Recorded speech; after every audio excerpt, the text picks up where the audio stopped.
보도록 하겠습니다. 사도행전 28장 11절에서 22절입니다. 사도행전 신약성경 사도행전 28장 11절에서 22절까지의 말씀을 저와 여러분 한 절씩 교독하시고 22절은 합독하시겠습니다. 제가 먼저 봉독하겠습니다. 석 달 후에 우리가 그 섬에서 겨울을 난 알렉산드리아 배를 타고 떠나니 그 배의 머리 장식은 디오스구로라. 거기서 둘러가서 레기온에 이르러 하루를 지낸 후 남풍이 일어나므로 이튿날 보디올에 이르러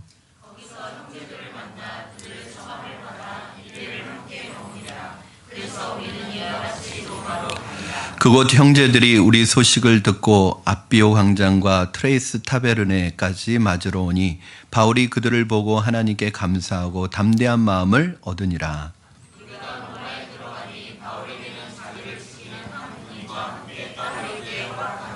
사흘 후에 바울이 유대인 중 높은 사람들을 청하여 그들이 모인 후에 이르되 여러분 형제들아, 내가 이스라엘 백성이나 우리 조상의 관습을 배척한 일이 없는데 예루살렘에서 로마인의 손에 죄수로 내준 바 되었으니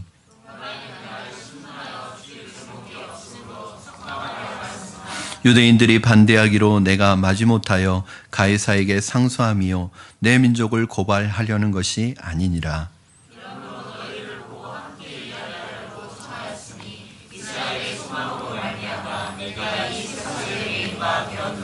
그들이 이르되 우리가 유대에서 내게 대한 편지도 받은 일이 없고 또 형제 중 누가 와서 내게 대하여 좋지 못한 것을 전하든지 이야기한 일도 없느니라. 이에 우리가 너의 사상이 어떠한가 듣고자 하니 이 파에 대하여는 어디서든지 반대를 받는 줄 알기 때문이라 하더라. 아멘. 네, 여러분 이제 사도행전 말씀이 다음 주로 이제 마무리가 됩니다. 저희가 횟수 3년 동안 사도행전 말씀을 봤네요. 2013년 후반기부터 시작해서 2014년, 2015년 1월까지 해서 횟수로 3년 동안 사도행전의 말씀을 봤는데 이제 다음 주는 사도행전이 마무리되어지고요.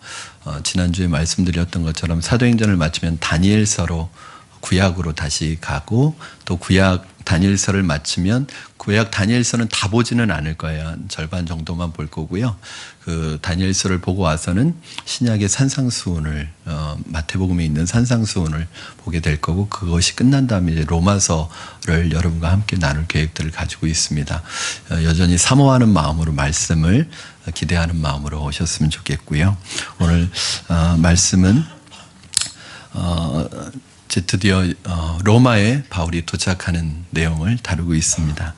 여러분 인생이 드라마라고 한다면 그리고 우리가 그 드라마의 배우라고 한다면 하나님께서는 우리 인생 드라마의 감독이십니다. 눈에 보이는 것은 배우지만 배우가 그 드라마의 내용을 결정하는 것이 아니라 보이지 않는 감독이 그 극본을 가지고 그 드라마를 이끌어가는 것처럼 하나님께서는 우리 인생의 감독이 되셔서 보이는 인간들이 자신의 인생을 결정하는 것 같지만 실은 보이지 아니하시는 하나님이 위대한 인생의 감독이신 하나님께서 우리의 인생을 끌고 가시는 것입니다. 그래서 영적으로 성장할수록 그리고 하나님 일에 헌신하면 할수록 우리는 어떤 분이 우리의 인생을 주도하고 계심을 확연히 느끼게 됩니다. 영적인 철부지 시절에는 내 마음대로 사는 것 같았지만 영성이 깊어지면 깊어질수록 내 마음대로 살아가는 것이 아니라 나의 힘을 빼고 그분에게 온전히 맡기는 법을 배우는 것이 바로 우리의 신앙생활입니다. 그래서 신앙이라는 것은 내가 뭔가 의지적으로 하는 게 아니라 주님께 맡기고 주님께 맡겨서 주님께서 이끌어 가시는 그 배에 타고 가는 훈련을 하는 것이 바로 신앙입니다. 목회도 하면 할수록 그런 것 같습니다. 내가 뭔가를 목회를 잘 하려고 노력하면 오히려 마음이 더 힘들고 지치고 때로는 스트레스 받고 목회도 잘 안 되지만 이 목회 저는 늘 그런 마음 가지고 있거든요. 우리 푸른나무교회 담임 목사님은 김영미 목사가 아니라 예수님이라고 생각하고 그 주님이 이 교회를 이끌어 가시기를 어떻게 이끌어 가시기를 원하는지 늘 귀를 기울이는 게 이제 제가 해야 될 일이고 제 나름대로는 여러분이 담임 목사라고 불러주시지만 제 개인 개인적으로는 늘 주님 앞에 주님, 저는 주님 나라 가는 그날까지 평생 부목사입니다. 그렇게 생각하고 사역하고 있습니다. 사도행전에서 바울의 행적을 쭉 추적하다 보면 우리가 그것을 알 수 있습니다. 다메섹 도상에서 주님을 만나던 때부터 20, 30년 후에 이제 로마에 도착하는 이때까지를 보면 하나님께서 전혀 예측할 수 없는 방법으로 바울을 인도해 가시고 이끌어 가시는 것을 보게 됩니다. 그러면서 늘 생각나는 말씀이 있죠.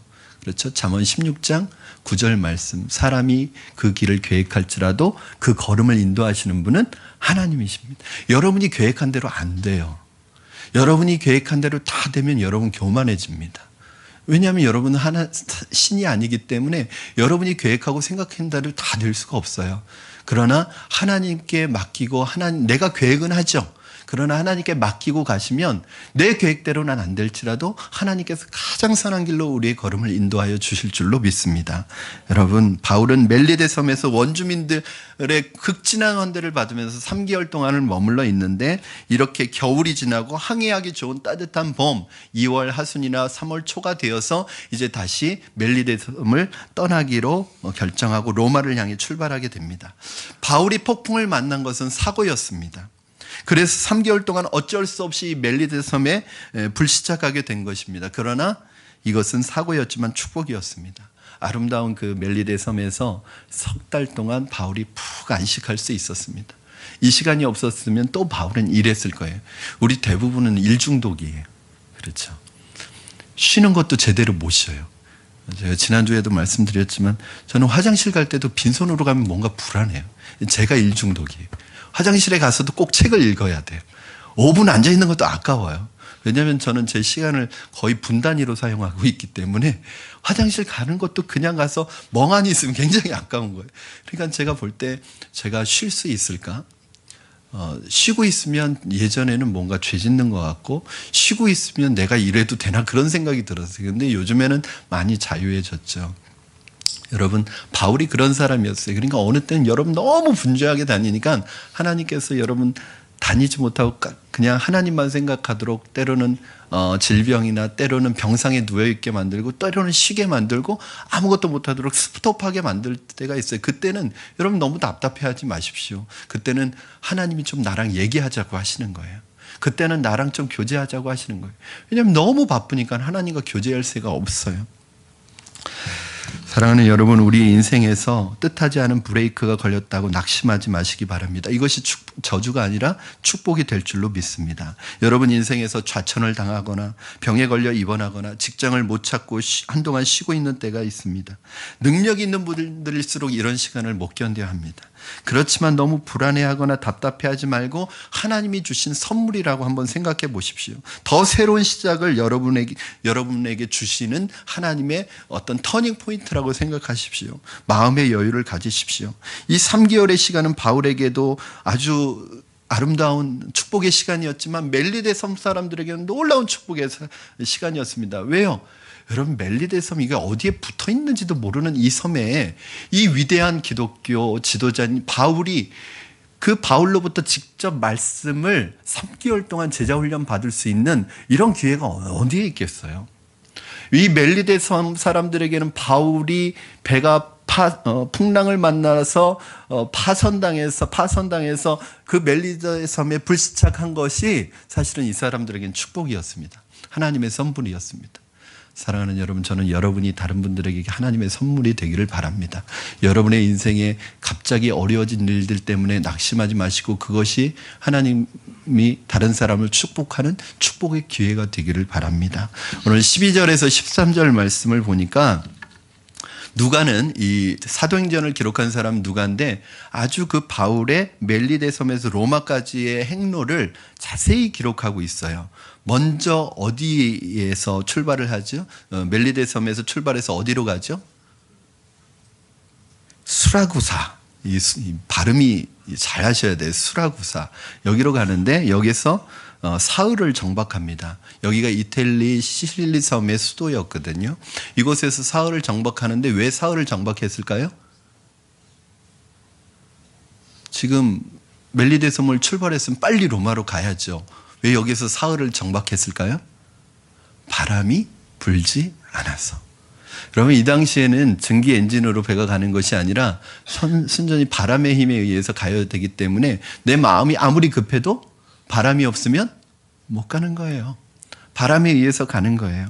여러분, 그렇게 기다려야 했습니다. 그렇게 해서 바울의 일행이 마침내 이태리 본토에 상륙하게 됩니다. 13절에 나오는 레기온은 이태리 남부의 관문과도 같은 중요한 항구 도시입니다. 여기에서 바울 일행이 다시 메시나 해협을 통과하는 또 다른 방향의 바람을 기다리면서 하루 더 지체했다가 그 바람을 받아서 다시 보디올로 가게 됩니다.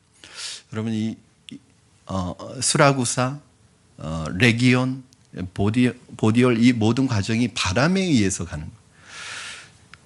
우리의 인생 여정에서 한 지점에서 한 지점으로 갈 때, 그 지점에서 다음 지점으로 갈 때마다 필요한 바람이 있습니다. 여러분, 너무 강한 바람도 안 되고 너무 약한 바람도 안 되고 남동풍이 불어야 하고 어느 때는 북서풍이 불어야 합니다.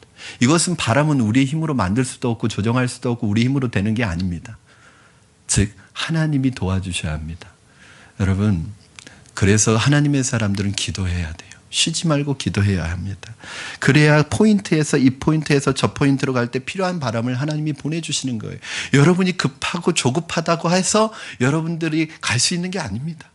하나님이 바람을 불어주시지 않는데 여러분들이 가면은 문제가 생깁니다. 여러분, 때로는 기다려야 할 때가 있어요. 기도하면서 하나님의 때를 기다리십시오.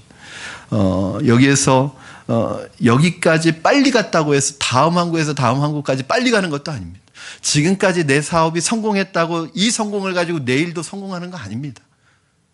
그래서 우리는 교만할 수 없는 거예요. 과거에 성공했는데 지금은 실패할 수 있어요. 옛날에 한 거 가지고 경험 삼아서 그대로 한다고 성공하는 게 아니에요. 그때 포인트마다 옮겨갈 때마다 필요한 바람을 하나님께서 우리에게 불어주셔서 하나님의 인도 가운데 가야 합니다. 그래서 우리는 교만할 수 없는 것입니다. 인생의 스테이지마다 필요한 바람이 있습니다. 그 바람을 기다리는 것입니다. 여러분, 이러한 하나님의 바람을 구하십시오. 여러분의 중요한 인생 스테이지마다 업그레이드 할 수 있는 바람을 보내주시기를 간구하시기를 주님의 이름으로 부탁드립니다. 여러분, 이것이 부흥의 바람이고 이것이 능력의 바람이고 축복의 바람인 거예요. 마침내 이 남풍이 불어오자 바울 일행이 레기온에서 40km 떨어진 보디올로 가게 됩니다.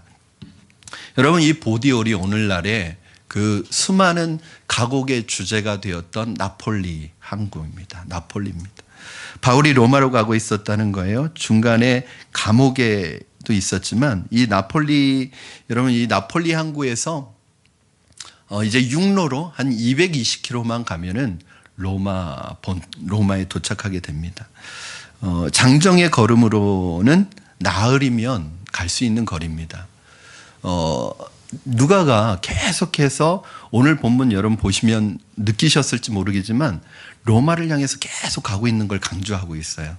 누가가 누가복음하고 사도행전은 원투거든요. 누가의 그래서 항상 누가행전이라고 그래요. 그래서 누가가 지은 거예요, 둘 다. 그런데 누가복음에 보면 항상 예루살렘으로, 예수님의 행적은 예루살렘을 향해 계속 가고 있습니다.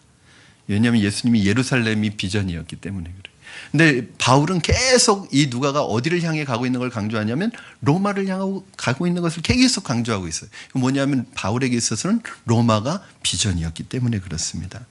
여러분, 때로는 감옥에도 갇히고 폭풍을 당해서 배가 파산한 적도 있지만 바울은 한 번도 로마로 가는 발길을 다른 곳으로 돌린 적이 없습니다. 한눈 판 적이 없습니다. 중간에서 멜리데성 같은 이 그림 같은 절경을 가진 이 지상 낙원과 같은 섬에서 석 달 동안 머물었으면 마음이 다 녹았을 것 같아요. 야, 이제 내 평생 고생했는데 이런 섬에서 그냥 내 여생을 보내고 싶다. 주님이 여기가 좋사오니 나 여기 있게 해주세요. 이제는 고생 너무 힘들어요. 고생 이제 진저리가 나요. 그렇게 말할 수도 있었는데 봄이 되니까 또 로마를 향해서 떠나는 거예요. 여러분, 어떤 것을 결정할 때 바울은 편안한 삶을 사는 사람이 아니었습니다. 분명한 목적이 이끄는 삶을 향해 바울은 가고 있었습니다. 저는 여러분에게 부탁드리고 싶습니다. 어떤 것을 결정할 때 편안한 것이 기준이 되지 않기 바랍니다. 편안한 삶을 쫓아가지 마시고 목적 있는 삶을 따라가시는 여러분 되기를 주님의 이름으로 축원합니다. 편안하면 좋죠. 편안하면 좋죠. 그러나 편안한 것은 여러분에게 독이 됩니다. 제가 늘 그런 말씀 드리잖아요. 여러분, 서 있으면 앉고 싶고, 앉아 있으면 눕고 싶고, 누우면 자고 싶고, 자고 있으면 영원히 주무셔야죠.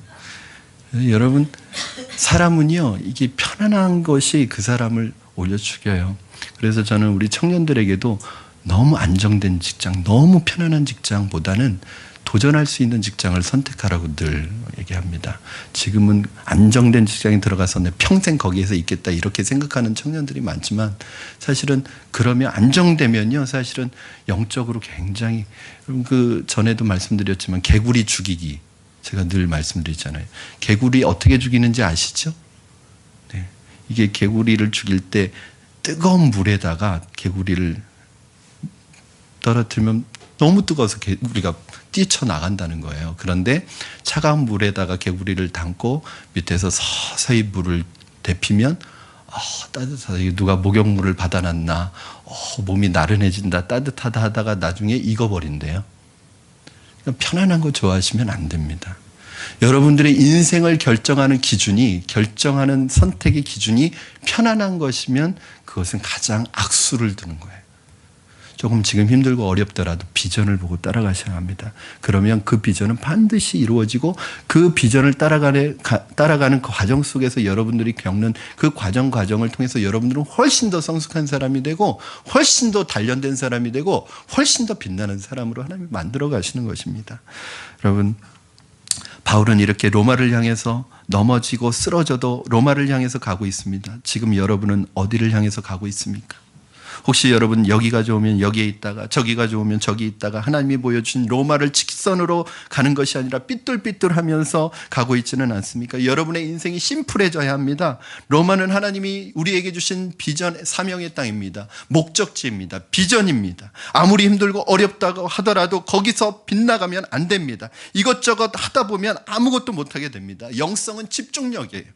여러분, 빌립보서 3장 13절 14절 말씀 우리 같이 읽겠습니다. 시작. 형제들아, 나는 아직 내가 잡은 줄로 여기지 아니하고 오직 한 일, 즉 뒤에 있는 것을 잊어버리고 앞에 있는 것을 잡으려고 푯대를 향하여 그리스도 예수 안에서 하나님이 위에서 부르신 부름의 상을 위하여 달려가노라. 아멘. 오직 한 일, 푯대를 향해 내가 달려가노라. 이 달려가노라, 이 표현이 무슨 말이냐면, 달리기 선수가 이제 결승점까지 한 10m 정도를 남겨놓고 젖먹던 힘을 다해서 전력 질주하는 것을 이 달려가노라, 이렇게 표현하고 있습니다. 사도 바울은 그렇게 자신의 인생을 살아왔습니다. 하나님이 주신 목표, 목적을 앞에 두고 한눈 팔지 않고, 좌로나 우로나 치우치지 않고, 유혹받지 않고 그 목표를 향해서 지금까지 달려온 거예요. 한 번 사는 인생, 여러분이 집중하는 인생 되기를 바라고 전력 투구하는 인생 되기를 바랍니다. 여러분은 목적이 이끄는 삶, 하나님이 보여주신 로마를 향해서, 비전을 향해서 달려가는 삶이 되기를 주님의 이름으로 축원합니다. 이 바울이 보디올에 도착을 했습니다. 보디올은 당시 고대 로마 제1의 항구 도시였습니다. 나폴리 항구로 들어오는데, 이게 나폴리 항구인데, 이 나폴리 항구로 들어오는데 세계의 무역과 교통의 중심지다 보니까 딱 들어오는 입구부터 벌써 아주 위용이 있는 거예요. 그 수많은 그 상선들, 그 크루즈선들, 로마의 군함들이 그 항구에 즐비하게 늘어서 있는 거예요. 그리고 전 세계에서 화려한 문물들이 쭉 펼쳐져 있는 이 모습을 보면서 천하의 바울이지만 마음속에 위축이 되고 두려운 거예요.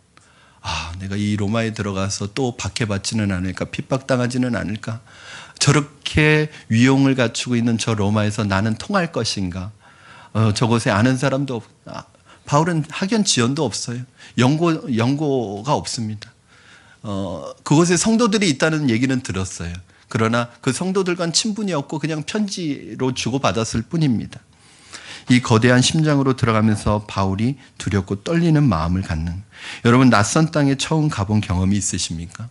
새로운 학교에 전학 가서, 또는 새로운 직장에, 또는 군대라는 낯선 환경에 들어갈 때, 우리 태용이가 이제 곧 군대 가는데 굉장히 두려움이 있을 것 같아요. 새로운 낯선 환경. 여러분 처음 새로운 직장에 들어갈 때, 처음 사업을 시작할 때, 처음 개척할 때, 처음 무엇인가를 할 때 떨리지 않는 사람은 아무도 없습니다. 이 마음을 아시는 하나님께서 바울의 떨리는 마음을 위로해 주시려고 깜짝 이벤트를 준비하셨습니다. 14절 말씀 우리 같이 읽겠습니다. 시작. 거기서 형제들을 만나 그들의 청함을 받아 이레를 함께 머무니라. 그래서 우리는 이와 같이 로마로 가니라. 아멘. 보디올 항구에 들어갈 때 전혀 자신을 환영해 줄 사람이 없을 것이라고 생각했는데 깜짝 놀랐어요. 바울이 온다는 걸 어떻게 알고? 형제들이 나와서 맞이해 준 거예요. 여러분, 바울과 이 로마에 있는 형제들, 한 성령을 모시고 있는 형제들이기 때문에 딱 보면 마음이 통하는 거죠. 그 형제들은 바울을 모셔다가요, 1회 동안이라고 나와 있는데 7일 동안 바울도 이 형제들이 자신을 맞아준 것 때문에 너무 위로와 격려가 되었지만 이 바울 때문에 그 형제들이 큰 위로를 받는 거예요. 여러분, 언제 이 위대한 사도 바울에게서 이런 말씀을 들을 수 있겠어요? 그런데 7일 동안 단독으로 모셔서 7일 동안 말씀 부흥회하는 거예요. 말씀 과외를 받는 거예요. 영적인 목마름을 가지고 열심히 성경 공부했을 것입니다. 바울은 이들에게 말씀을 가르치면서 격려를 받았어요. 오히려 여러분, 신비한 것은 바울은 어디를 가든지 이렇게 사람들이 몰려든다는 거예요. 아무것도 없는 죄수 바울인데, 겉으로 보면 보잘것없는데 왜 사람들이 바울에게 이렇게 몰려들까요? 바울에게 영적으로 얻어먹을 것이 있었기 때문에 그렇습니다. 여러분, 똑같은 원리입니다. 이런 호수에 먹을 것을 던지면 물고기들이 그 하나 먹으려고 막 달려줍니다. 먹을 것이 있어서 그런 거예요. 여러분, 교회도 마찬가지고 음식점도 마찬가지고 잘 되는 집은 사람들이 몰려듭니다. 왜냐하면 먹을 게 있기 때문에 그럽니다.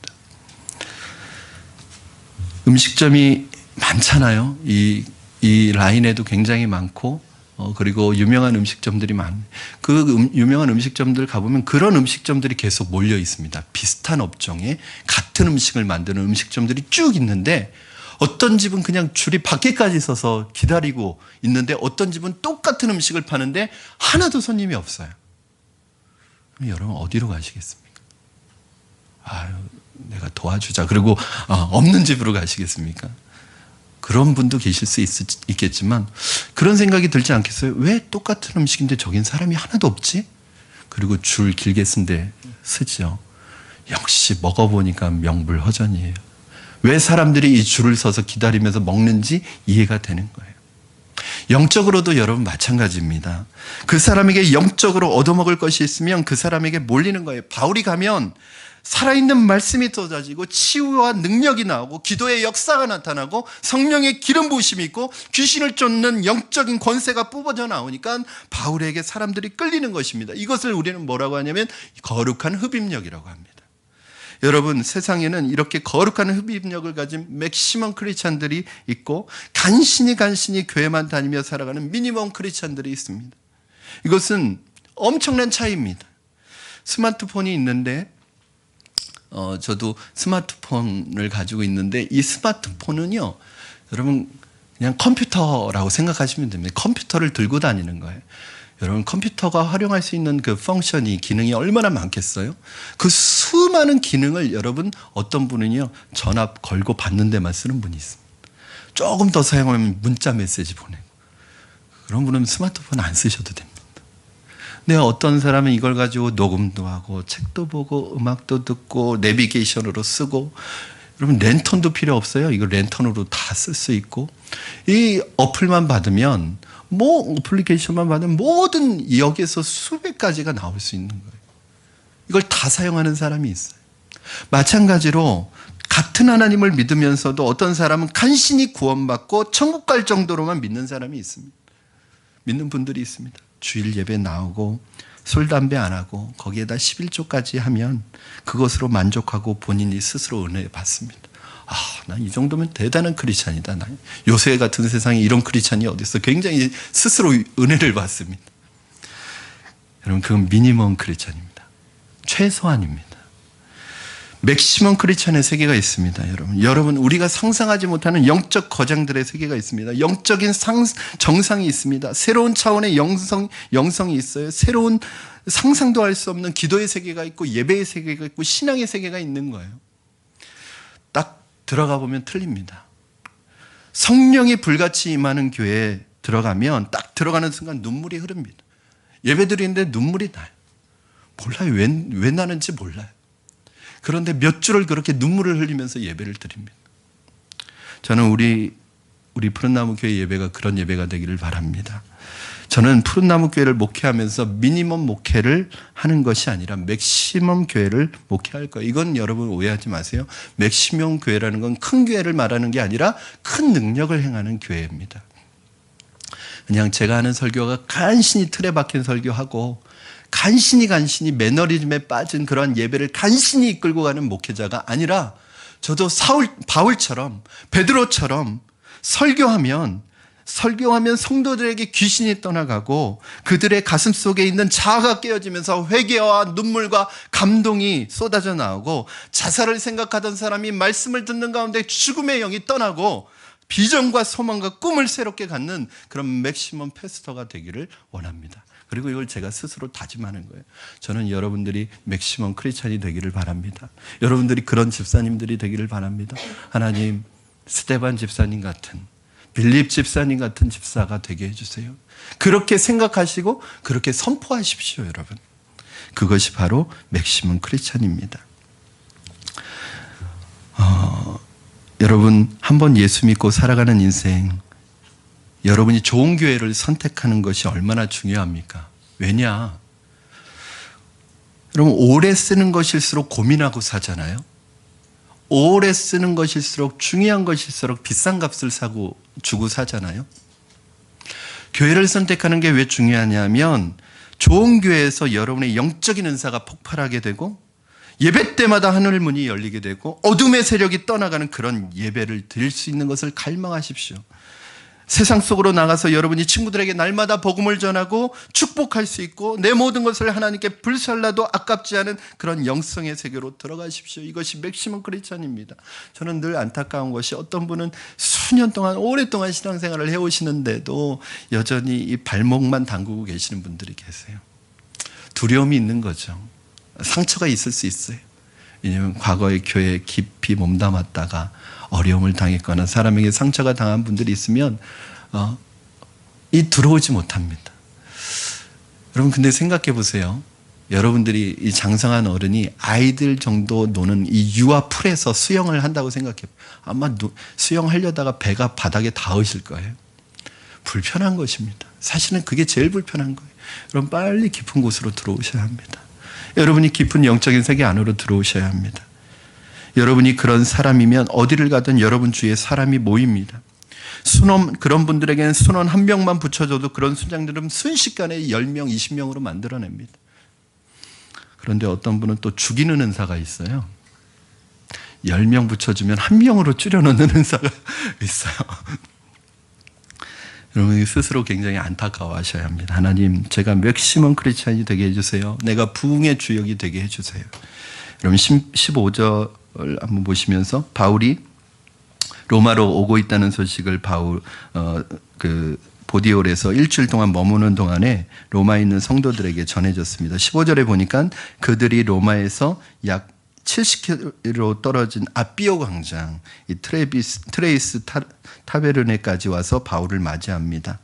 로마 입구로 진입하면 로마로 들어가는 큰 도로가 열리는데 보통 이 로마의 개선 장군들이 들어오는 입구입니다. 그러니까 주눅들게 만드는 거리예요. 그야말로 웅장하고 엄청난 위용을 자랑하는 그런 진입로인데 여기에서 다시 한번 바울이 하나님으로부터 격려를 받습니다. 한 번도 만나본 적이 없는 로마 교회 성도들이 바울을 영접합니다. 우리 15절 말씀 같이 읽겠습니다. 시작. 그곳 형제들이 우리 소식을 듣고 아비오 광장과 트레이스 타베르네까지 맞으러 나오니 바울이 그들을 보고 하나님께 감사하고 담대한 마음을 얻느니라. 아멘. 바울이 하나님께 그 형제들을 보고 감사했대요. 로마로 들어오는데 형제들이 바울을 맞이하는 것을 보고 감사했대요. 왜냐? 바울은 드디어 이제 꿈이 이루어진 거예요. 그토록 오고 싶었던 로마로 온 것입니다. 바울이 5년 전에 3차 전도여행 중에 에베소에서 머무르고 있을 때, 사역하고 있을 때 하나님께서 비전을 보여주셨어요. 너는 로마로 가야 하리라. 그 비전의 음성을 듣습니다. 여러분, 사도행전 19장 21절 말씀 한번 같이 읽어주시기 바랍니다. 시작. 이 일이 있은 후에 바울이 마게도냐와 아가야를 거쳐 예루살렘에 가기로 작정하여 이르되 내가 거기 갔다가 후에 로마도 보아야 하리라 하고. 그럼 그때는 정말 까마득한 꿈이었습니다. 왜냐? 바울이 에베소에서 예루살렘으로 올라가려고 할 때 계속해서 주신 그 주위에 있는 사람들이 듣는 예언이 뭐였어요? 가지 마라. 왜냐하면 그곳에는 결박과 환란이 기다리고 있다. 가지 말라고 했어요. 그 정도로 바울이 예루살렘에 올라갈 때는 어떤 각오를 하고 간 거예요? 순교의 각오를 하고 간 거예요. 죽을 각오를 하고 간 거예요. 그러니 거기가 내 인생의 마지막이라고 생각했을 텐데 하나님은 로마까지 가겠다는 거예요. 도대체 어떻게 로마로 가냐 말이죠.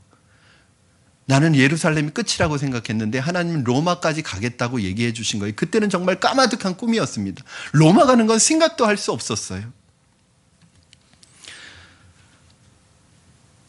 그때 로마로 간다는 것은 상상할 수 없었는데 하나님께서 예언의 말씀으로 그 비전을 주신 것입니다. 바울이 생각한 최고의 꿈은 아시아와 유럽 전도가 끝이었습니다. 그런데 하나님은 바울이 아시아만 생각하고 있을 때 유럽의 꿈을 보여주시고 유럽으로 지경을 넓혀주셨고 유럽까지만이라고 생각하고 있을 때 로마까지로 지경을 넓혀주셨습니다. 여러분, 하나님을 제한하지 마십시오. 하나님이 지금 여러분의 현실로 황당하기만 한 꿈을 주셨더라도 그 꿈은 반드시 언젠가는 이루어 주십니다. 하나님은 아무리 시간이 지나도 어떠한 역경이 온다 할지라도 여러분에게 하셨던 약속을 반드시 이루시고 지켜주시는 분이십니다. 사람은 공수표를 날리지만 하나님은 결코 공수표를 날리시는 분이 아니십니다. 이사야 14장 24절 말씀 여러분 붙드시기를 바랍니다. 우리 같이 한번 읽겠습니다. 시작. 만군의 여호와께서 맹세하여 이르시되 내가 생각한 것이 반드시 되며 내가 경영한 것을 반드시 이루리라. 아멘. 이 말은 전능자만이 할 수 있는 말입니다. 어떤 사람이 생각한 것이 반드시 되는 사람이 어디 있겠어요? 이건 하나님만이 하실 수 있는 일입니다. 그러므로 여러분, 하나님의 생각에다가 여러분의 생각에 초점을 맞추세요. 여러분의 생각에다가 하나님을 맞추려고 하면 여러분 다 안 됩니다. 여러분 대부분 안 되는 걸로 됩니다. 왜냐하면 여러분의 생각에다가 하나님의 생각을 담을 수 없어요. 여러분, 여러분의 그 똑똑한 머리, 그 이성, 그 논리, 여러분이 지금까지 공부했던 그 모든 학문과 지식, 그래봐야 인간의 머리입니다. 그 인간의 좁은 이성 안에 어떻게 광대하신 하나님을 담을 수 있겠어요? 그러면 안 됩니다. 하나님의 생각에다 여러분의 생각을 맞추십시오. 여러분 기적의 주인공이 될 것입니다. 바울은 그들을 보고 담대한 마음을 얻었다고 하는 거예요. 여러분, 성도들을 보고 목사가 위로를 받고 격려를 받았습니다. 천하의 바울도 로마로 들어오기 전에는 겁이 났어요. 떨렸습니다. 근데 하나님께서 이렇게 말씀해 주시는 거예요. 바울아, 봐라. 여기에도 낯선 땅이지만 여기에도 하나님의 백성이 있다. 여기에도 하나님의 교회가 있다. 그러니까 로마라고 너무 두려워하지 말아라. 내가 너를 사용해서 이 로마를 복음화시킬 거야. 이 마음을 주시는 거예요. 여러분, 하나님은 사람을 통해서 우리를 격려해 주십니다. 사탄은 나쁜 사람을 통해서 우리를 낙심시키지만 하나님은 좋은 사람을 통해서 우리를 격려해 주십니다. 여러분, 우리가 세상적으로 인간관계를 하면 사람을 믿지 않습니다. 받은 상처가 많기 때문에 그래요.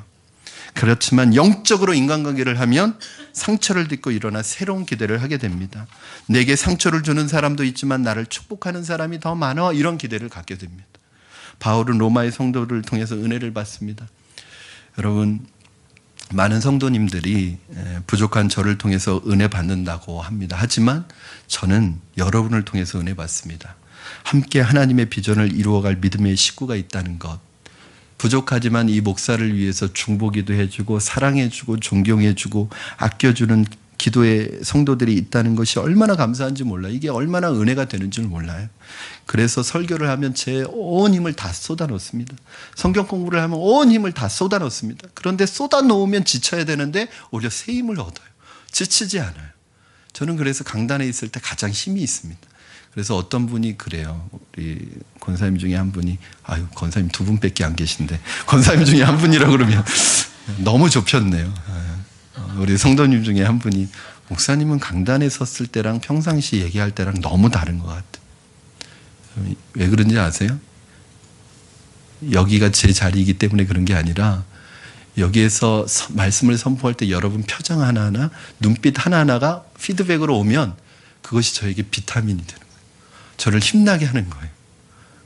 제가 어떻게 힘을 안 낼 수가 있겠어요. 여러분이 이렇게 초롱초롱한 눈빛으로, 은혜를 사모하는 눈빛으로 저를 바라보고 있는데 제가 어떻게 잠잠할 수 있겠습니까? 그게 너무 저에게 위로가 되고 격려가 되고 힘이 되는 거예요.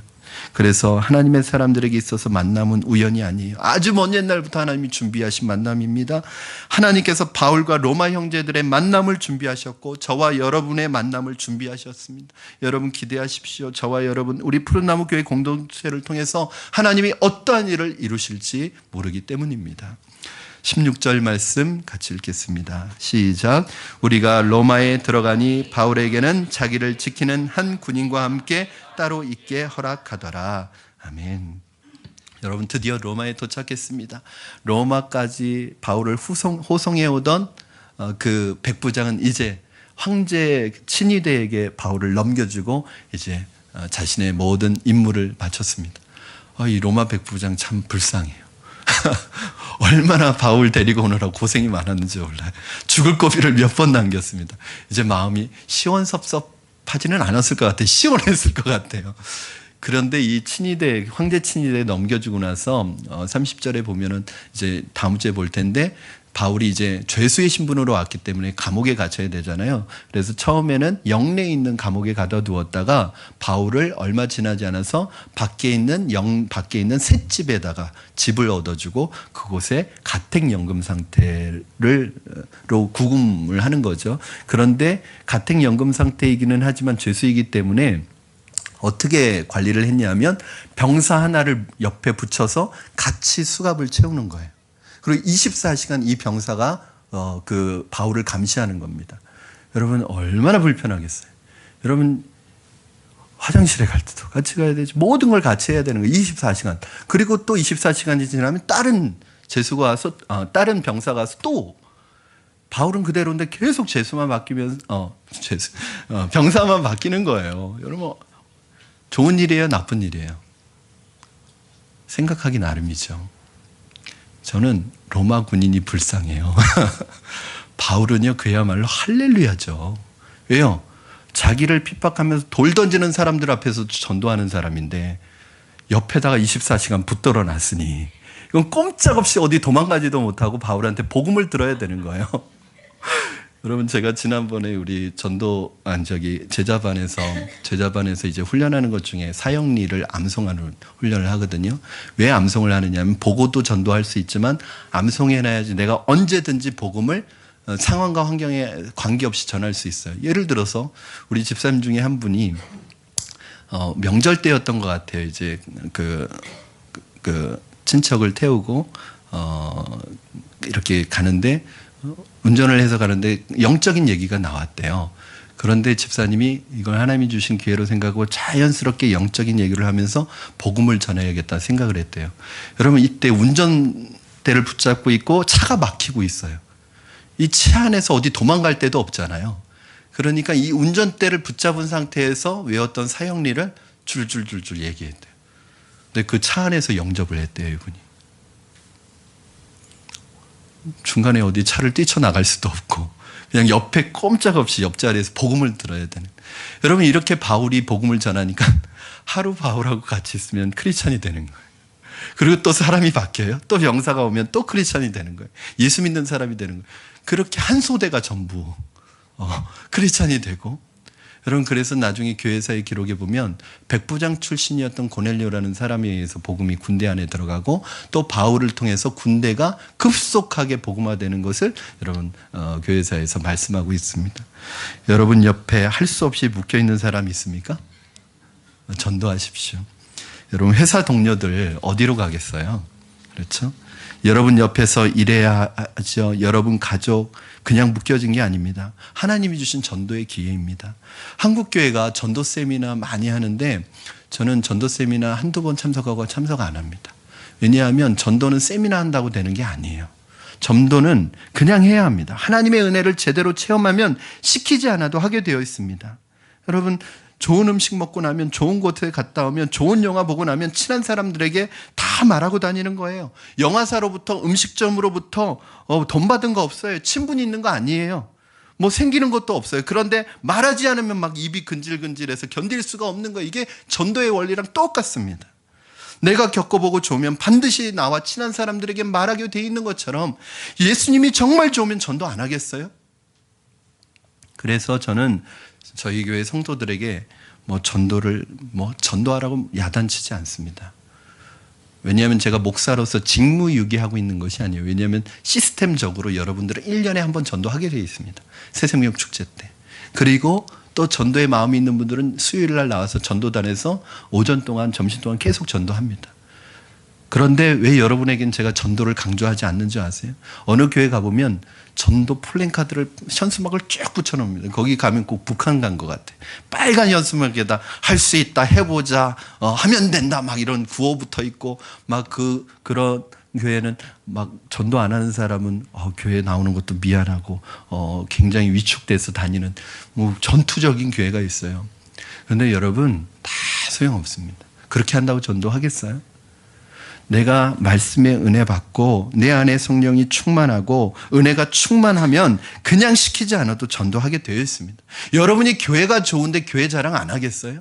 교회가 좋은데 여러분 푸른나무 교회로 사람들을 인도하지 않겠어요? 정말 예수님이 좋다면 전하게 되어 있습니다. 상대방의 반응이 어떤지 상관 안 하는 거죠. 여러분들이 영화 자랑하고 음식 자랑할 때 상대방이 내가 이 말하면 어떻게 생각할까 이런 거 생각하면서 얘기하세요? 그냥 내가 좋으니까 얘기하는 거죠. 자유잖아요. 하나님이 준비해 놓으신 사람들이 여러분 주위에 있습니다. 전도를 이렇게 생각해서 이렇게 내가 싸워서 막 힘들게 하지 마세요. 전도는 힘들게 하는 게 아니에요. 그냥 하나님이 있게 해주시고 무르익은 분들을 그냥 내가 툭 쳐서 따내는 거예요. 하나님이 이미 다 준비시켜 놓으셨어요. 여러분 주위에 보면 익은 사람이 다 있어요. 여러분 이거는 저는 별로 그렇게 선호하는 방법은 아닌데 막 무슨 전도법 이런 게 있어요. 고구마 전도법이라고 혹시 아세요? 여러 가지가 있어요. 진돗개 전도법. 진돗개 전도법은 뭔지 알아요? 핵심이 물면 안 놓는다. 고구마 전도법은 뭔지 아세요? 찔러본다. 익었는지 안 익었는지. 여러 가지가 있어요. 그런데 여러분 주위에 보면 이미 마음이 준비가 되고 하나님을 만날 준비가 된 분들이 계세요. 그런 분들을 여러분이 그냥 열매를 따는 거예요. 그리고 그런 분들이 무르익게 하는 게 뭐냐면 여러분 중보기도 해요. 여러분 정말 사랑하고 아끼는 분들 위해서 여러분이 기도하면 내가 가서 한다고 되는 게 아니라 여러분들이 기도하면 하나님이 작업을 하세요. 이렇게 있게 만드신단 말이에요. 그러면 하나님이 따게 하시는 거예요. 바울에게 그때 전도를 받은 로마 군인들이 얼마나 급속도로 번져나갑니까? 여러분 위대한 일이 다 작게 시작하는 거예요. 오늘 내가 2사람 전도하잖아요. 그 2사람이 그 다음 달에 또 2사람씩 전도하고 또 전도받은 사람이 그 다음 달에 2사람씩 전도해서 이렇게 제곱으로 계속해서 나가면 몇 년 안 돼서 10,000명이 넘는 사람에게 복음이 전해지는 것입니다. 아주 작게 시작하는데 놀라운 파급 효과가 일어나는 거예요. 여러분의 인생에서 여러분 옆에 근무하게 된 동료 그 사람에게 있어서는 여러분이 그 사람의 마지막 카드일 수 있습니다. 그래서 하나님이 여러분을 그 사람 옆에 붙여주신 거예요.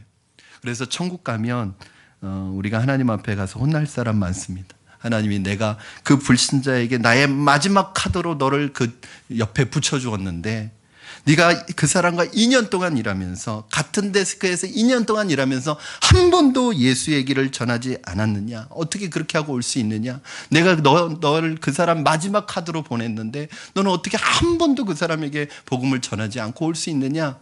이렇게 물으실 수 있습니다. 여러분이 회사의 리더라면 여러분의 부하 직원들에게 예수의 향기를 풍겨야 합니다.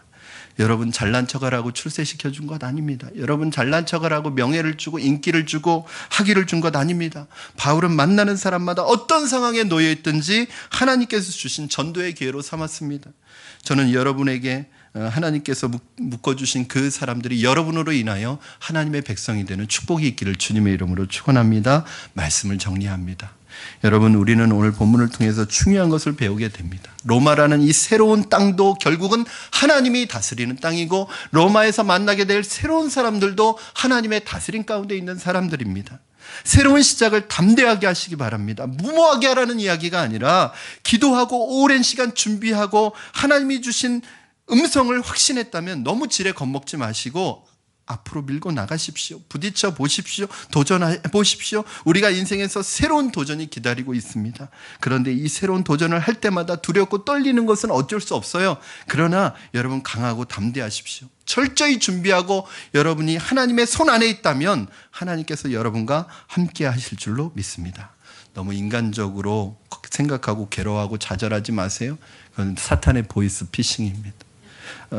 저는 제가 좋아하는 성경 구절 중에 하나가, 아마 이 말씀을 올해 나에게 주시는 말씀으로 받은 분도 계실 텐데, 여호수아 1장 9절 말씀 읽고 말씀을 마무리하도록 하겠습니다. 우리 같이 힘있게 읽겠습니다. 시작. 내가 내게 명령한 것이 아니냐. 강하고 담대하라. 두려워하지 말며 놀라지 말라. 네가 어디로 가든지 내 하나님 여호와가 너와 함께 하느니라 하시니라. 아멘. 여러분, 여러분이 인맥도 없고 돈도 없고 백도 없다고 서러워하지 마십시오. 모르는 사람 만난다고 새로운 환경, 낯선 환경에 들어간다고 두려워하고 걱정하지 마십시오.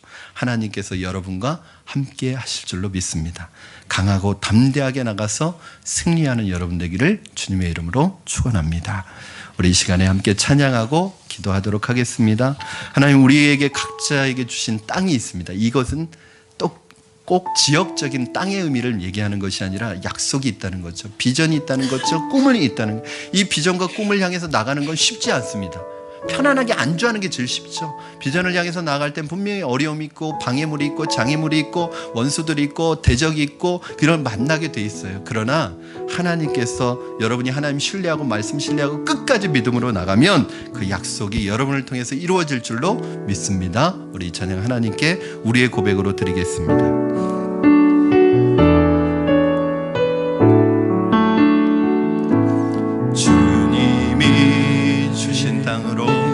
주신 땅으로 한 걸음씩 나아갈 때에 수많은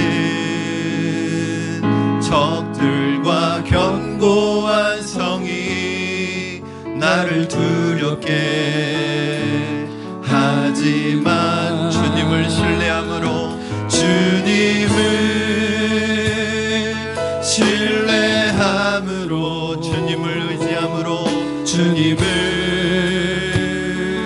의지함으로 주님이 주시는 담대함으로 아멘. 큰 소리 외치며 나아가네. 이 산지를 내게 주소서. 그날에 주께서 말씀하신 이제 내가 주님의 이름으로 그 땅을 취하리. 이 산지를 내게 주소서. 그날에 주께서 말씀하신 이제 내가 주님의 이름으로 그 땅을 취하리니. 여러분 혹시 새로운 땅과 낯선 환경과 사람과의 새로운 만남 속에서 두려워하고 떨려서 움직이지 못하고 있는 분들이 있다면 시간에 하나님 앞에 하나님 나와 함께 해주시옵소서. 담대함을 주시고 하나님 사람의 말이 아니라 하나님의 말씀을 신뢰하고 나가게 하여 주시옵소서. 하나님 우리에게 주셨던 그 하나님의 약속 비전 하나님 발견하게 하시고 우리 인생이 좌로나 우로나 치우치지 않고 방황하는 인생이 아니라 한 가지 목적을 향해 달려가는 약속의 땅을 향해 나아가는 인생 되게 하여 주시옵소서. 우리 한번 그 마음으로 다시 한번 1절만 한 번만 찬양하시고 우리 기도하도록 하겠습니다. 이 찬양의 고백을 나의 고백으로 찬양했으면 좋겠습니다. 주님이 주신 땅으로 아멘. 한 걸음씩 나아갈 때에 수많은 적들과 견고한 성이 나를 두렵게 하지만 주님을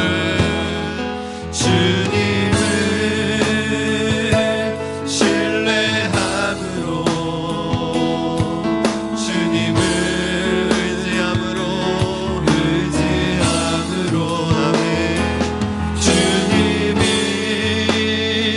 주시는 담대함으로 큰 소리 외치며 나아가네. 이 산지를 내게 주소서. 그날에 주께서 말씀하신 이제 내가 주님의 이름으로 그 땅을 취하리. 이 산지를 내게 주소서. 그날에 주께서 말씀하신 이제 내가 주님의 이름으로 그 땅을 취하리. 아멘. 이 시간에 오늘 주신 말씀 붙들고 우리 믿음으로 결단하며 기도하시겠습니다. 하나님 새로운 땅에 대한 낯선 곳에 대한 하나님 두려움과 떨림을 가지고 하나님 있습니다. 그러나 오늘 주신 말씀처럼 강하고 담대하라. 내가 너와 함께 할 것이다. 내가 네 하나님이 될 것이다. 하나님 함께 하시는 그 하나님 안에서 주님의 음성 듣고 믿음의 발걸음을 내딛게 하여 주시옵소서. 믿음으로 도전하게 하여 주시옵소서.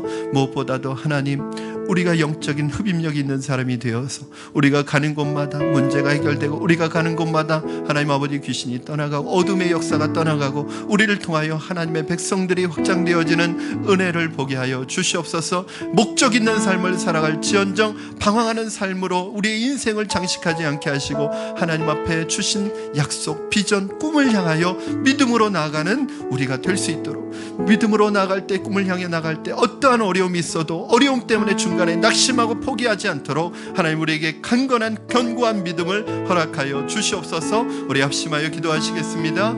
살아계셔서 역사하시는 하나님 아버지 감사합니다. 아버지 오늘 우리에게 주시는 말씀을 통하여 다시 한번 하나님 앞에 믿음으로 나아가기를 원합니다. 아버지 하나님 우리를 통하여 약속이 이루어지게 하여 주시옵소서. 하나님 우리에게 주셨던 비전과 꿈이 이루어지게 하여 주시옵소서. 우리에게 주셨던 하나님의 말씀이 이루어지게 하여 주시옵소서.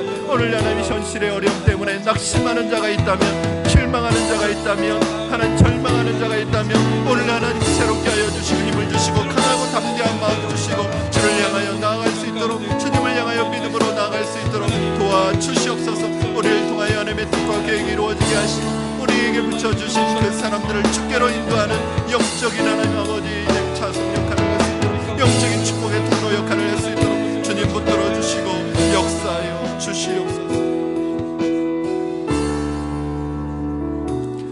살아계신 하나님 주님의 은혜를 감사합니다.